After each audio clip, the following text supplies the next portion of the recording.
Gálatas capítulo 4, nós vamos ver o Natal dos Gálatas, ou o que Paulo coloca enquanto teologia da encarnação de Cristo das igrejas na Galácia, e que o Espírito tem a nos dizer sobre isso a nós, aqui, hoje e agora. Carta de Paulo aos Gálatas, capítulo 4, verso 1 até o verso 7. Depois da leitura, eu irei dizer essa palavra de Deus, e todos que creem respondam com um alto amém. Nós vamos orar mais uma vez depois. Vocês acharam? Gálatas 4, verso 1 ao 7, diz assim: Contudo afirmo que durante todo o tempo em que o herdeiro é menor de idade, ele em nada é diferente do escravo, mesmo sendo dono de tudo, mas está sujeito a tutores e administradores até o tempo determinado pelo Pai.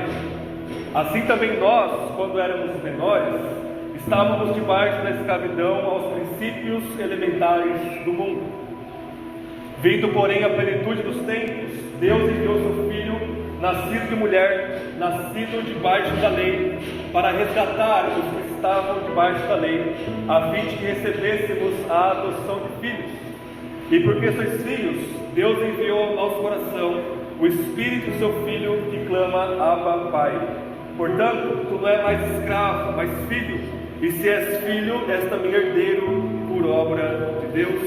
E essa é a palavra de Deus. Amém? Vamos orar mais uma vez?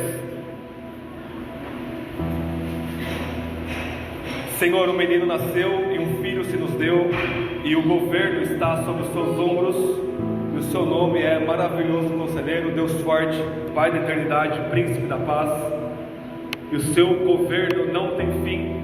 E o Senhor, ó Rei dos Reis, nosso Rei Jesus, governa sobre nós pelo cetro da sua palavra inspirada, que nos comunica sobre o Senhor através do seu Espírito. E isso nós te pedimos neste momento, que o seu Espírito encha cada um de nós e nos dê clareza da sua palavra, amor por ela, e através dela amor ao Senhor e ao nosso próximo como nós mesmos, e que através dela o Senhor venha nos ferir, rasgar e cortar o que é pecaminoso em nós, e constituir e formar mais a imagem e o caráter de Cristo Jesus em nossas vidas. Que o Senhor fale conosco nessa passagem de Gálatas 4. Que o Senhor nos comunique vida, alegria, graça e rendição ao nome eterno e bendito e soberano do nosso Senhor Jesus. É nesse nome que nós oramos e confiamos. Amém e amém. Irmãos, talvez nunca foi tão importante nós reafirmarmos e celebrarmos o Natal em uma época como a nossa. Como nós estamos vendo na escola bíblica, nós estamos caminhando a passos largos para uma era pós-cristandade. O que nós chamamos de cristandade é aquilo que vai de Constantino lá nos primeiros séculos até mais ou menos a nossa época, onde você tem uma influência do cristianismo na cultura ocidental, pelo menos. Isso é chamado de cristandade, e você tem aí uma aceitação geral dos princípios bíblicos, da mensagem bíblica. Todo mundo conhecia as narrativas bíblicas, mas nós estamos nos movendo para além disso, por causa da secularização absoluta do Ocidente, e nós estamos já numa cultura hostil à fé cristã, ainda que não abertamente por causa talvez do número nosso, mas é questão de tempo até nós entrarmos aí na pós-cristandade de uma forma completa. E nós precisamos reafirmar essa data do Natal. O Natal é sobre a encarnação de Deus, o nascimento de Yahvé, Deus se fazendo carne para nos salvar dos nossos pecados. E quanto mais secular nossa cultura ocidental fica, mais se esvazia o sentido do Natal, e quanto mais mercadorizado fica o Natal, menos cristão ele fica. Para vocês terem uma ideia, eu fiquei sabendo essa semana, através de um bom pregador norte-americano, de que a árvore de Natal mais cara do mundo fica nos Emirados Árabes, no hotel de 7 estrelas, umas coisas mais ricas do mundo, e essa árvore de Natal custa 11 milhões de dólares, nem 11 milhões de reais, 11 milhões de dólares. Ela fica no meio da entrada desse hotel, e ela é toda cravejada de joias de diamantes. Todos os enfeites, as bolas da árvore são de diamante, de joias, de ouro e tudo isso, e ela é avaliada em 11 milhões de dólares. Se você comprar ela, você ganha até de brinde um jatinho para levar ela aonde você quer Claro que você não ganha um jatinho, mas ele vai levar ela até a sua casa, a sua mansão, no caso. E é muito paradoxal isso e contraditório, porque Emirados Árabes é um país abertamente contrário à fé cristã. Se você é um muçulmano lá e publicamente diz que você é cristão, que você se converteu a Cristo Jesus, você é passível até mesmo de morte. E aí está lá um dos hotéis mais ricos de todos lá, essa grande árvore que entrou para o Guinness Book uns anos atrás, sendo a mais cara do mundo. Então está lá o símbolo do cristianismo, Natal, sendo absolutamente esvanecida do seu sentido original. E nós precisamos reafirmar isso, repensar isso à luz da palavra de Deus.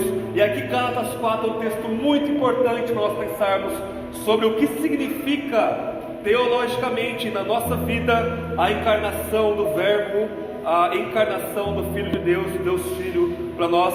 E o texto coloca 3 coisas para nós. A gente vai ver o que éramos nós e a humanidade antes do Natal. A gente vai ver o que é o Natal em si, lá no verso 4. E depois, versos 5 ao 7, quais são os presentes de Natal que nós ganhamos a partir da luz do verso 3. Então vamos ver, verso 1 ao 3 não é tão simples nós entendermos. Vamos gastar um tempinho aqui com eles.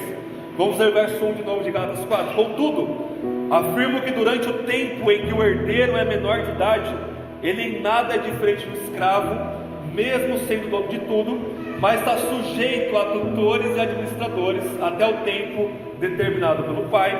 Assim também nós, quando éramos menores, estávamos debaixo da escravidão aos princípios elementares do mundo. O que significa isso? Paulo está continuando o capítulo 3, que a gente viu em 2 sermões, em 2 domingos já, argumentando por que a lei não é mais válida em um certo sentido enquanto aliança para nós cristãos. Por quê? Porque os falsos mestres na Galácia estavam dizendo que para você ser cristão, você começa pela fé em Jesus, mas depois você tem que guardar as leis judaicas, especialmente a lei da circuncisão, a lei dos dias, por exemplo, o sábado, e as leis alimentares, que é o que ele vai falar no final do restante do capítulo 4. Senão você não é cristão, senão você não é aceito como membro da igreja. E Paulo está o tempo todo desmoronando, destruindo esse falso evangelho, esse falso ensino, mostrando que a vida cristã é do começo, do meio e do fim, vivida pela fé no Filho de Deus e não pelas obras da lei. Então o fundamento da nossa vida é a fé e não as obras da lei. Ele está dizendo no capítulo 3 que a lei, a função dela era aumentar e evidenciar o pecado, e que ela regeria o povo de Deus no Antigo Testamento até que viesse Jesus. E ele, no capítulo 4, ele vai dizer a mesma coisa, e ele vai usar uma imagem, uma ilustração diferente.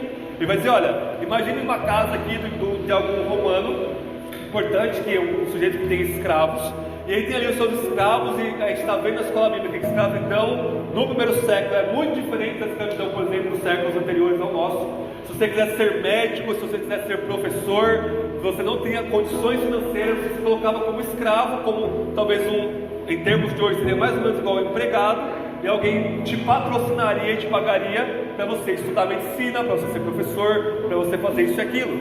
E aqui essa imagem que Paulo está colocando para nós: um cara que ele tem uma casa, ele tem escravos e ele tem filhos. E aí o que ele faz? Ele contrata esses escravos para ser os tutores de seus filhos.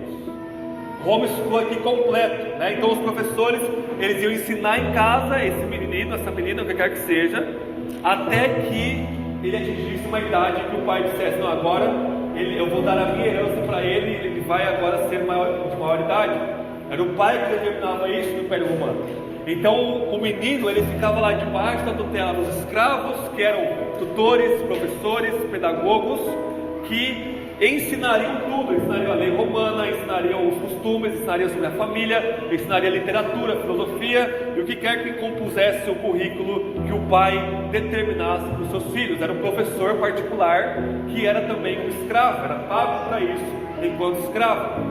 E aí Paulo está dizendo: olha, a lei é esse pedagogo, a lei é esse professor, a lei é esse mestre que estava conduzindo Israel no Antigo Testamento, enquanto o povo de Deus era menino, era uma criança ainda.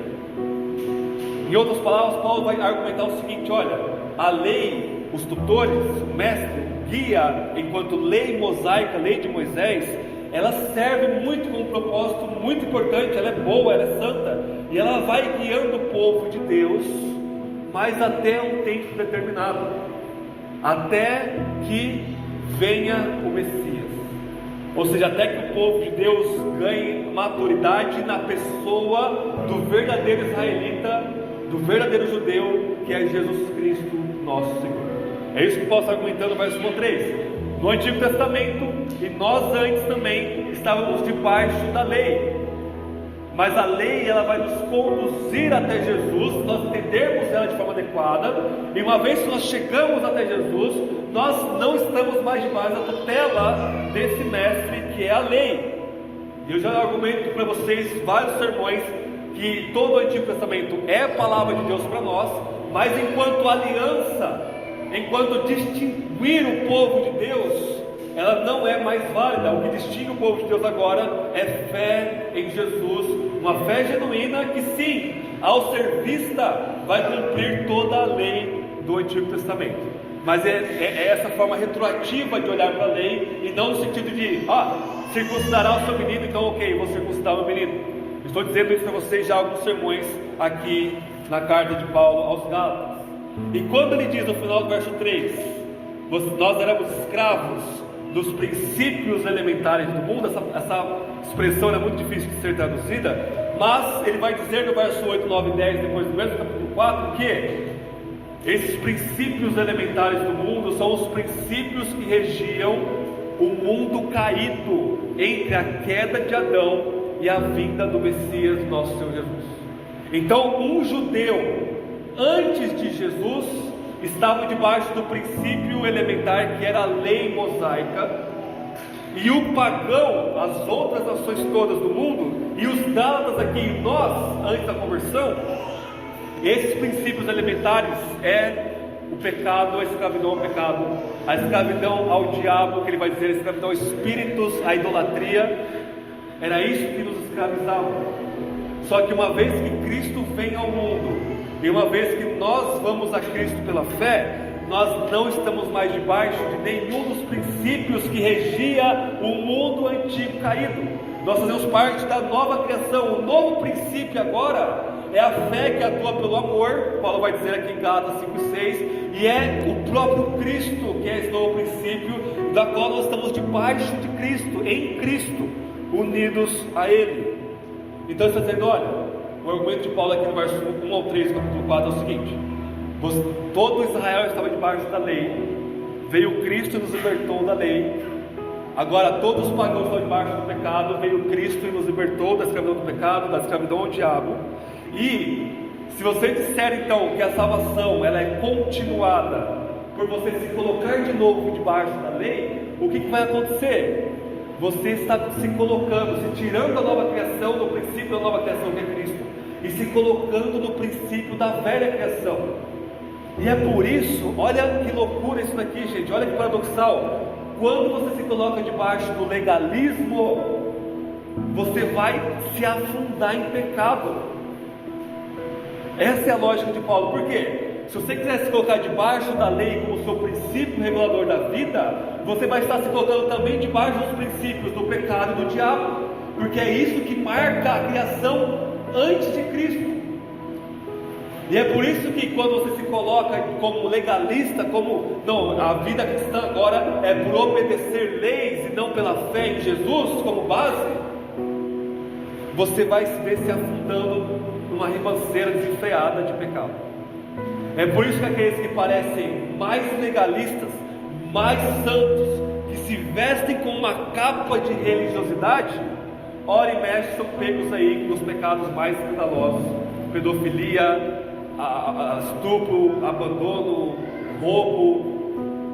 É porque exatamente está se colocando debaixo da lei, e aí não estou mais debaixo de Cristo, e debaixo da lei vem o pacote todo da antiga criação: escravidão ao pecado, idolatria, escravidão aos demônios, e por aí vai. É isso que Paulo está dizendo aqui para os Gálatas. Os Gálatas não eram judeus que se convertiam, eles são pagãos, e como pagãos, os elementos que estavam escravizados é o pecado, a idolatria, o diabo, e se colocar debaixo da lei, que era uma coisa boa, não funciona mais. A única salvação para judeus e gentios agora é a fé em Jesus Cristo. Ou você se coloca debaixo da fé em Cristo, e aí você cresce em santidade, você cresce em obediência, ou você se coloca debaixo da lei, e aí você lida com tudo isso. Você vai ser escravo do pecado, escravizado por tudo. É por isso que não tem como viver a vida cristã de outra forma que não confiando no que Jesus fez por você. No momento que você olha para o lado direito e esquerdo, pronto, você caiu no buraco dos seus pecados. O que te santifica é olhar para Jesus com os olhos da fé e não fazer uma lista de regrinhas para você cumprir. Porque quando você olha para Cristo pela fé, o que nós lemos hoje na escola bíblica, o documento do século II, Carta de Ogneto, diz assim: olha, os cristãos obedecem às leis todas do governo, mas nós ultrapassamos a lei com o nosso comportamento. Nosso comportamento ele ultrapassa a lei. Se a lei diz, se alguém bater na sua face direita, você bate na face direita dele, você como cristão que já passou pelo julgamento de Deus, você dá a outra face, você ultrapassou a lei. Se a lei diz, não olha para uma mulher, se você não se deite com uma mulher que isso é adultério, você diz, eu não quero ter dentro do meu coração, nem vou olhar para aquela mulher ou para aquele homem com desejo. Isso é nova criação em Cristo Jesus. É claro que nós ainda temos pecados, nós ainda temos nossas tentações, mas o modo de vencer elas é pela fé em Jesus. É isso que era o mundo antes do Natal, é isso que era cada um de nós antes do Natal, escravos dos nossos próprios pecados. E aí veio o Natal. Olhem comigo, Gálatas capítulo 4, verso 4. Nós temos 3 coisas aqui sobre o Natal que eu gostaria de salientar para nós aqui. Gálatas 4, versículo 4. Vindo, porém, a plenitude dos tempos, Deus enviou seu Filho, nascido de mulher, nascido debaixo da lei. Primeira coisa que Paulo fala aqui é que o Natal aconteceu numa época chamada plenitude dos tempos.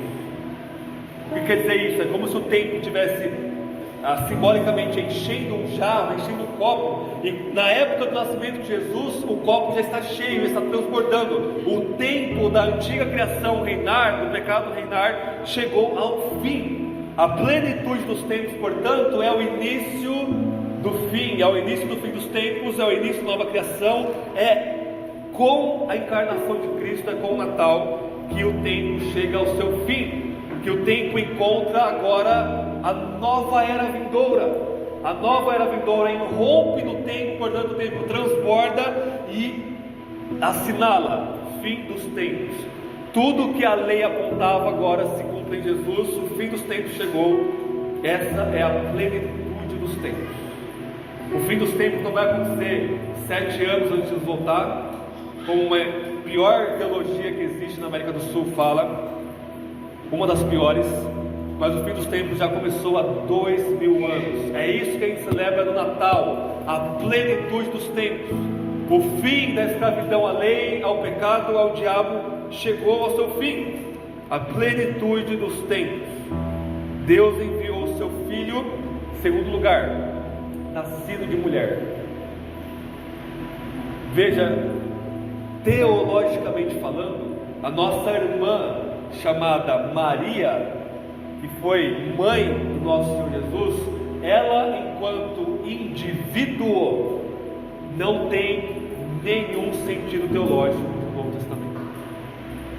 Ela, enquanto indivíduo, ela é santa, como todas as mulheres que estão na minha frente é santa, e como todos os homens são santos.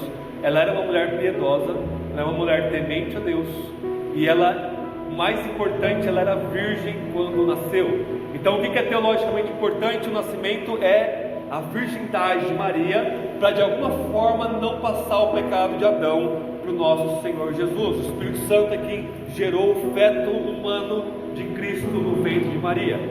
E aqui Paulo poderia muito bem falar, se Maria tivesse a importância que os romanistas colocam em uma determinada época até hoje, Paulo colocaria assim: Jesus, Deus enviou seu Filho, nascido da Santíssima Abençoada Virgem Maria. Paulo não fala isso. Paulo fala nascido de mulher. Nós sabemos que essa mulher é Maria, mas o ponto de Paulo aqui é mulher. O que isso retoma para nós? A promessa de Deus lá em Gênesis 3,15. Em Gênesis 3,15, Deus olha para aquela primeira mulher chamada Eva, diante de toda aquela desgraça de lamaçal, de queda, de pecado, amaldiçoa Adão, amaldiçoa Eva, amaldiçoa a serpente, amaldiçoa toda a criação. Só que ele olha para aquela mulher e diz: eu vou colocar inimizade entre o seu descendente e a descendência da serpente, e a descendência da serpente vai morder o calcanhar do seu descendente. Só que esse seu descendente vai esmagar a cabeça da serpente. O que Deus está prometendo em Gênesis 3,15, que é o Evangelho pregado primeiramente no próprio Deus, é que um descendente dessa mulher vai acabar com tudo que o diabo acabou de fazer ali no jardim. Ou seja, vai esmagar a cabeça, vai destruir a autoridade do diabo, e portanto, ao destruir a autoridade do diabo, ele vai reverter a queda. E isso é uma imensa promessa para Eva, que tinha ouvido junto com Adão: no dia que vocês comerem, vocês certamente morrerão.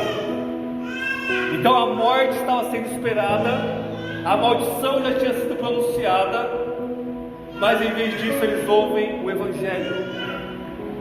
O descendente da mulher vai esmagar a cabeça da serpente. E quando Eva tem o seu primeiro filho, o seu primogênito, ela coloca o nome de Caim. E o texto diz o seguinte: ela colocou o nome de Caim lá em Gênesis 4.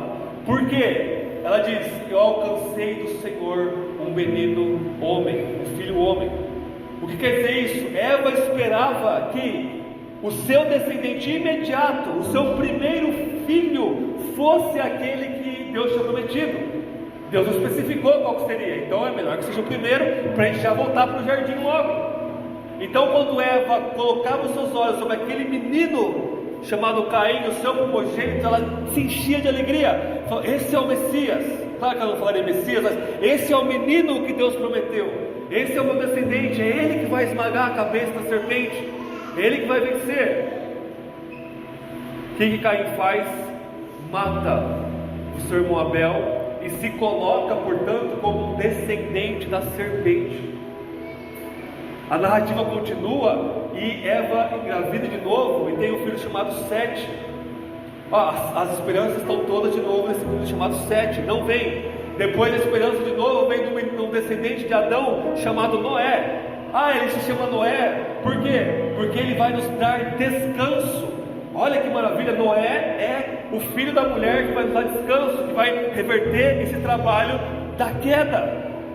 O suor do trabalho vai ser revertido por Noé. Ele vai esmagar a cabeça da serpente.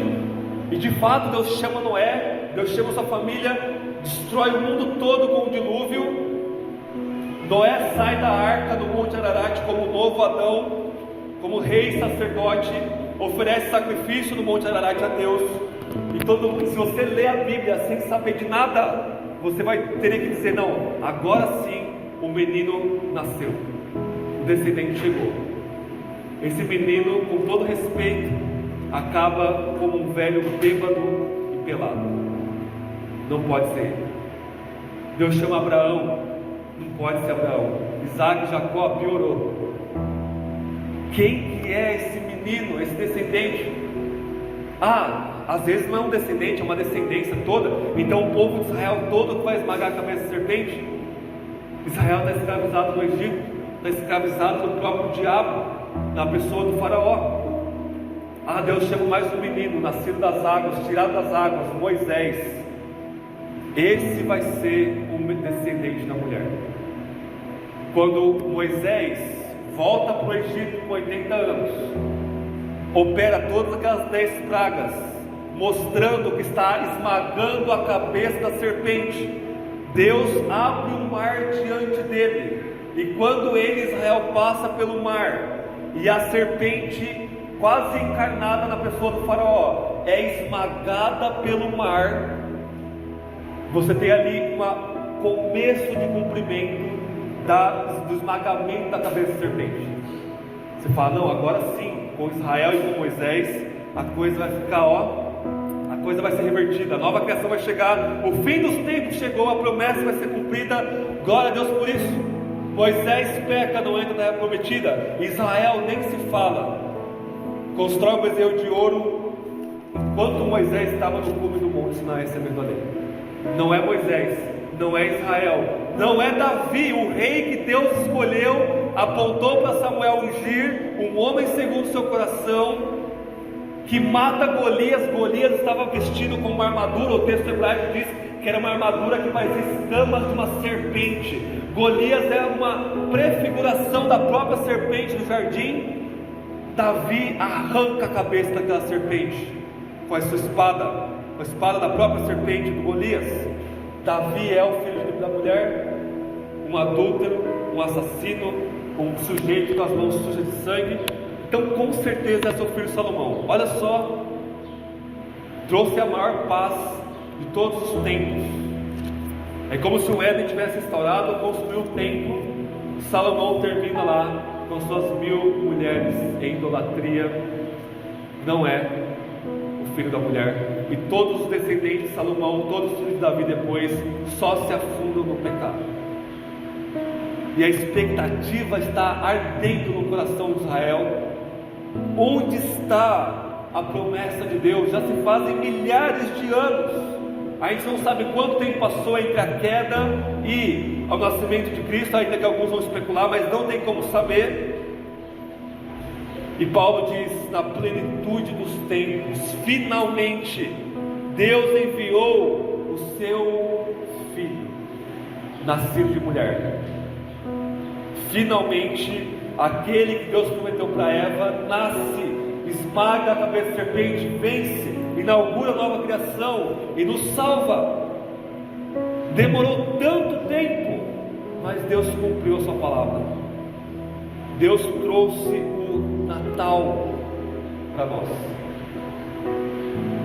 Deus enviou o seu filho. Vejam, quando a Bíblia fala filho em referência a Jesus, nós temos que tomar em conta alguns detalhes. Por exemplo, quando fala dele enquanto ser humano, às vezes a Bíblia fala que Adão é filho de Deus, e às vezes Jesus, como homem, enquanto filho de Deus, é o novo Adão. Às vezes a Bíblia fala que Israel é o filho de Deus, lá em Êxodo 4, e às vezes Jesus, enquanto ser humano, é chamado de filho de Deus como novo Israel. Às vezes Davi e o rei davídico é chamado de o filho de Deus, o rei, e às vezes Jesus, como ser humano, é chamado de filho de Deus como rei humano. Mas ele não é filho de Deus apenas como homem. Aqui filho não está qualificado, está portanto apontando para a pré-existência eterna de Cristo. Jesus é filho aqui enquanto Deus, Deus filho. Ou seja, Deus enviou o seu filho, é Deus enviando o próprio Deus. Existe um acordo que a gente vai ver no final do sermão, na Trindade, e o Pai está enviando o Filho. E aí esse Filho eterno de Deus, que é eternamente Filho, enquanto Deus Filho, ele se torna homem, um bebezinho no ventre dessa mulher, que não é nomeada aqui, mas o que é importante é que ela é uma mulher, e não é nascido de homem também, para o pecado não passar para ele. E a terceira coisa que Paulo coloca para nós aqui, nascido debaixo da lei, no final do verso 4. Você consegue imaginar Paulo falando: filho nasceu de mulher, foi enviado por Deus Pai, e esse filho, ele é Deus, ele é o Criador. Se Jesus é Deus e ele é ele que é o legislador, é ele que deu a lei para Moisés e para Israel, é ele que formulou, entregou e concretizou a lei. É ele que é o juiz, ele é o legislador, é ele que está acima da lei como Deus. Mas Paulo vai dizer, ele se colocou debaixo da lei, que ele mesmo legislou para Israel. O que isso importa, teologicamente falando? Presta bem atenção. Se Jesus não estivesse debaixo da lei, nós não seríamos salvos. Ou seja, quando Jesus se coloca debaixo da lei e ele não peca, ele não quebra a lei, não comete nenhum pecado e ainda assim ultrapassa a lei, esse é um elemento vital, fundamental para nós sermos salvos. Então não é apenas a encarnação de Cristo, não é apenas a crucificação de Cristo, a ressurreição e a ascensão. Existem aqui 33 anos. A gente não pula da encarnação para a crucificação, mas a vida de Jesus debaixo da lei é parte do Evangelho que nos salva. Se ele tivesse se encarnado com 33 anos, parecido de forma mágica, com o corpo e uma alma humana, e fosse direto para a cruz, isso não iria nos salvar. O que Paulo diz aqui no verso 4 e 5? Nascido debaixo da lei para resgatar os que estavam debaixo da lei. Então Jesus não nos resgataria da escravidão da lei, e portanto da escravidão à antiga era, ao pecado e ao diabo também, se ele não tivesse se colocado debaixo da lei. É o que nós chamamos na teologia da obediência ativa de Cristo. A obediência passiva dele foi o quê? Ele se entregar na cruz por nós, passivamente sofrer a ira de Deus em nosso lugar. Isso nos salva. Mas nós temos também a obediência ativa. Ele ativamente obedeceu cada lei que ele mesmo estabeleceu segundo o seu caráter, enquanto ser humano habitado pelo Espírito. Por quê? A gente formula isso na teologia da seguinte forma: a obediência ativa de Cristo e também a passiva é atribuído a nós, enquanto a nossa desobediência, tanto passiva herdada de Adão, quanto ativa dos nossos pecados próprios, é atribuída a Cristo. Ou seja, para ter essa dupla troca, essa dupla imputação, a imputação dos nossos pecados a Cristo na cruz e a imputação da justiça dele a nós, Paulo diz que é necessário que o Natal tivesse acontecido assim: o Filho de Deus ter se colocado debaixo da lei. Então o que é o Natal? É o fim dos tempos, é a plenitude dos tempos. Quando a gente olha para Cristo, a gente vê um evento só, desdobrado em vários eventos. Um evento que vai da encarnação até a sua ascensão e derramar do Espírito. Isso inaugura o fim dos tempos. Mas isso começa com o Natal, com a encarnação do Deus Filho, que foi necessário que nascesse de mulher, nascesse sem o pecado herdado de Adão, mas fosse um ser humano completo. Jesus é um ser humano completo. Ele não é um fantasma, ele não é um corpo humano sem uma alma, um corpo que o verbo divino habita nele. Não, ele tem corpo e alma, ele é um ser humano completo, nascido completo de Maria, e ele nasceu debaixo da lei. 4 coisas, 4 presentes de Natal que a encarnação de Cristo dá para nós. Verso 5: nascido debaixo da lei para resgatar os que estavam debaixo da lei. Resgate. Essa palavra resgate é a palavra do Êxodo. Israel era escravo do Egito, Deus resgatou, comprou eles com o sangue do cordeiro e redimiu eles. Nós, o primeiro presente que nós ganhamos, somos resgatados, comprados, redimidos. Nós éramos escravos dos nossos pecados, escravos do diabo, escravos da maldição da lei, e Deus nos resgata por causa do Natal, por causa da encarnação de Cristo. E a encarnação pressupõe todo o resto, é claro que a gente já viu isso no final, mas o primeiro presente de Natal que nós ganhamos é resgate.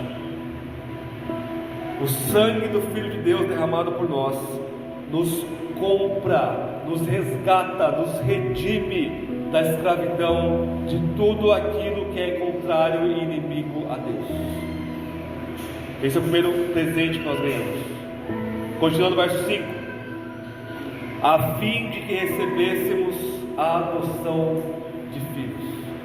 Segundo presente que você ganha de Natal, você é adotado como filho de Deus. E convenhamos, já seria suficiente para nós sermos escravos redimidos, não seria? Não, Deus nos libertou da escravidão do diabo, nos libertou da escravidão da lei, nos libertou da escravidão do pecado. Isso já é suficiente. Nós vamos ser agora escravos de Deus, e o que é que Ele coloque sobre nós vamos dizer amém de forma muito feliz, porque nós temos uma nova vida, nós não vamos para o inferno, nós servimos a Deus agora como seus escravos. Ok, está lá os anjos, eu até entendo que os anjos são chamados de filhos de Deus lá em Jó, de alguma forma são criaturas de Deus, eles não têm pecado, eles têm o direito de talvez estar mais perto de Deus lá, mas nós éramos imundos, nós éramos filhos do diabo. E não éramos filhos no sentido de, nossa, eu não suporto meu pai dentro de casa. Não, nós amávamos nosso pai, nós obedecíamos cada ordem do nosso pai, que é o diabo. A gente imitava cada passo do nosso pai, que é o diabo. Se ele mentia, nós mentíamos, e por aí vai. E Deus diz: eu resgato vocês tudo isso, eu tiro vocês de todo esse oceano de imundície, mas eu não vou fazer só isso, vou transformar vocês em filhos de Deus, a fim de que recebêssemos a adoção de filhos. Terceiro presente, verso 6: e porque sois filhos, Deus enviou ao nosso coração o Espírito de seu Filho, que clama: Abba, Pai. Qual que é o terceiro presente? Nós somos habitados agora. Paulo está aumentando a intensidade do presente aqui. Nós somos resgatados da escravidão, nós somos agora adotados como filho, ok, mas acima disso, o Espírito habita dentro de nós, em nós. Nós somos habitados, é o mesmo Espírito de Cristo que habitou em Cristo enquanto ser humano. E esse Espírito que habilitou o homem Jesus a dizer Abba, Pai, a ter essa máxima, completa e absoluta intimidade com Deus, esse mesmo Espírito vem habitar em nós, lavando, tirando o domínio do pecado de nós e nos enchendo de amor, de alegria, de paz, de tudo que o Evangelho promete para nós. Nós somos habitados como a casa, o templo de Deus, o Espírito. Mas não somente isso. Quarto presente, verso 7: portanto, tu não és mais escravo, mas filho, e se és filho, és também herdeiro por obra de Deus. Nós somos feitos herdeiros. Não precisava ter mais nada. A gente foi resgatado, a gente é filho, beleza, não precisa de mais nada. Não, nós somos habitados pelo Deus Espírito. Agora não preciso de mais nada mesmo, agora estou completo por dentro, completaço. Deus fala: agora vocês são herdeiros, toda a criação é vossa, por graça, vocês são herdeiros. Portanto, os muçulmanos podem ficar com aquela miséria de 11 milhões de dólares. Comparado à nossa herança, aquilo empalidece, como se fosse um lixo, que realmente é. Nós somos herdeiros. E como você tem acesso a esses presentes? Não existe lista de bom menino ou maneiro no grupo do WhatsApp. Ontem, se o papai não fosse calvinista, chega a criancinha e diz: eu estou na lista do bom menino. Não, porque você é um miserável pecador. Não tem ninguém na lista do bom menino. Então como que a gente recebe esses presentes de Natal? Paulo vai dizer: pela fé no que o único bom menino, Cristo, fez por nós. Vocês imaginam a fé abraçando a redenção, a filiação, a habitação do Espírito, é a herança da nova criação. Tudo é pela fé. Por quê? Porque você não pode fazer nada para se livrar da escravidão do diabo, do pecado. Você não pode fazer nada para se tornar um filho de Deus. Você não pode fazer nada para se tornar um templo do Espírito. Você não pode fazer nada para herdar toda a criação, porque a sua única herança seria o inferno. A sua única habitação seriam demônios. E é por isso que o único meio de receber isso é fé. Fé é você levantar as mãos e dizer: eu creio que tudo isso é meu por causa de Cristo. Para concluirmos, eu gostaria de ler uma passagem com vocês, da qual Gálatas capítulo 4, ela é fundamentada e construída em cima de uma passagem. Peço que vocês abram em Isaías capítulo 48.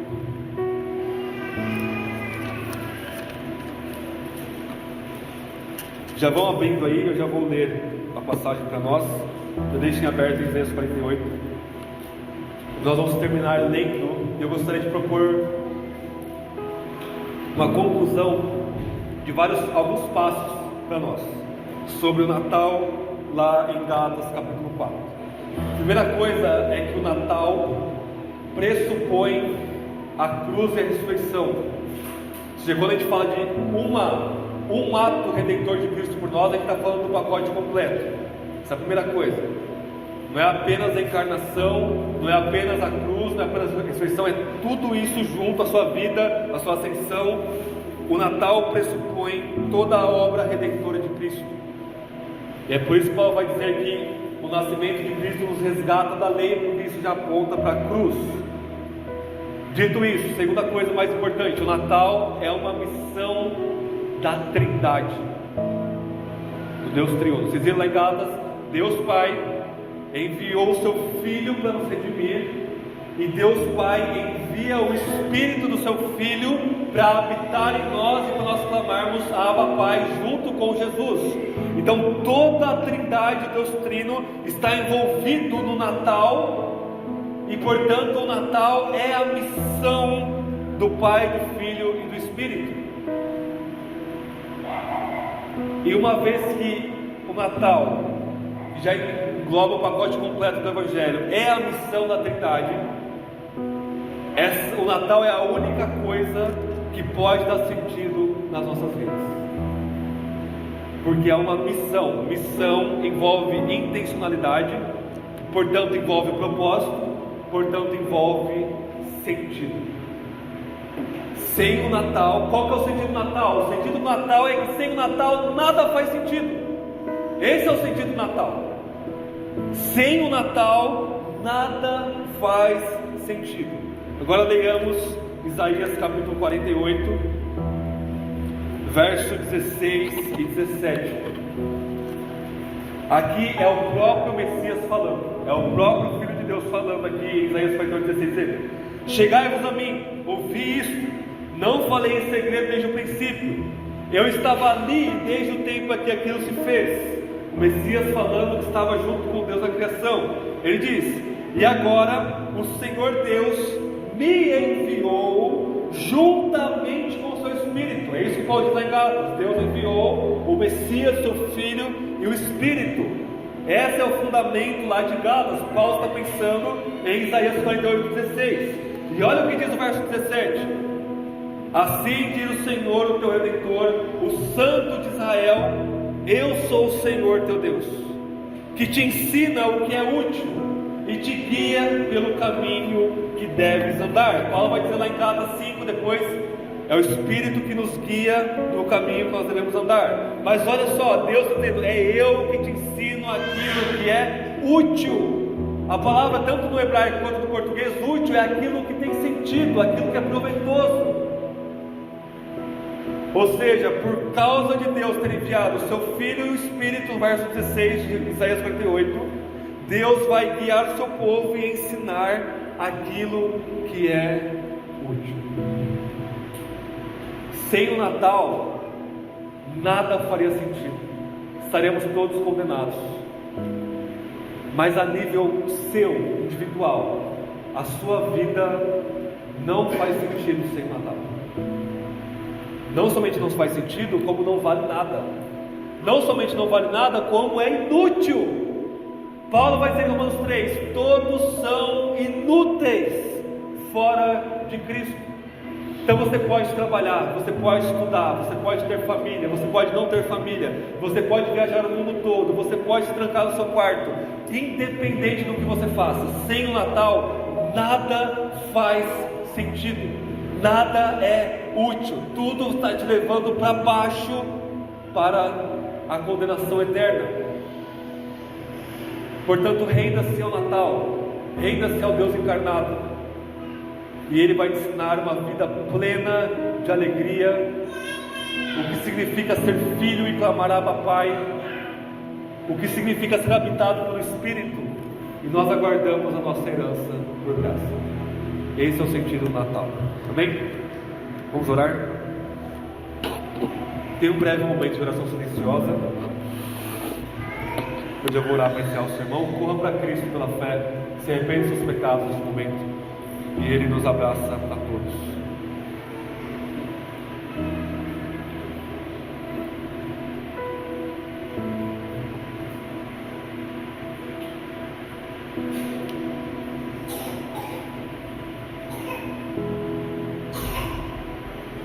Senhor, seja propício a nós, pecadores, tenha misericórdia de nós, miseráveis, inúteis. Ensina-nos aquilo que é útil e agradável ao Senhor, mas nós nunca poderemos ser ensinados diretamente pelo Senhor, nós corremos do Senhor. Foi necessário toda a sua missão trinitária do Natal, de enviar o seu Filho e enviar o seu Espírito a nós, e toda essa obra, para que finalmente nós pudéssemos te ver pela fé e te ouvir com o coração restaurado. Guia-nos pelo caminho que nós devemos andar, pelas veredas da justiça, pelos pastos verdejantes da sua presença. Não nos deixes faltar nada, ó nosso pastor supremo. E com isso nós te pedimos uma única coisa: dá-nos Cristo, que é tudo, e isso nos basta. Que a nossa vida venha girar em torno do Natal, desse evento maravilhoso da encarnação, vida, morte e ressurreição do nosso Senhor Jesus, que está à sua destra neste momento, orando por nós e governando tudo como Deus homem. Que nós venhamos a nos prostrar diante daquele que era Deus, se fez servo, obediente até a morte, morte de cruz, e foi exaltado acima de todas as coisas. Dobre os nossos joelhos e abra nossa boca para confessarmos que Jesus Cristo é o Senhor, para a tua glória, ó Deus Pai, pelo seu Espírito. Amém.